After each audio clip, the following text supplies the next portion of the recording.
রূপগঞ্জবাসী, নারায়ণগঞ্জবাসী, বাংলাদেশের প্রতিটি নাগরিককে ঈদের শুভেচ্ছা, ঈদ মোবারক। আসলে বিগত ১.৫ যুগ পর আমরা বিএনপির যারা করি তারা, আমি বলবো আমাদের দেশনায়ক তারেক রহমান সাহেব ১৯ বছর পরে এই দেশে এসে ঈদ করতে পারছে।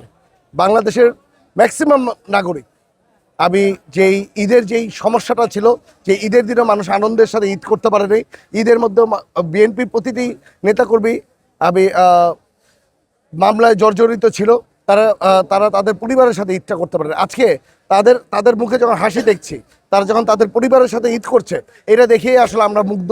আমরা বলতে পারি যে এতদিন পরে বাংলাদেশের মানুষজন, বাংলাদেশের নাগরিক, তারা মন খুলে ঈদ করছে।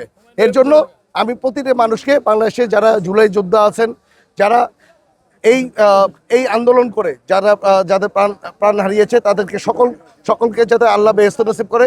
আজকে বাংলাদেশের প্রতিটা নাগরিক যে এই উদযাপনটা করছে, এই উদযাপনটা ইনশাল্লাহ বাংলাদেশের প্রতিটি এইভাবে করে যাতে আমরা সবসময় ঈদ উদযাপন করতে পারি, এটা আমাদের আশা এবং প্রত্যাশা।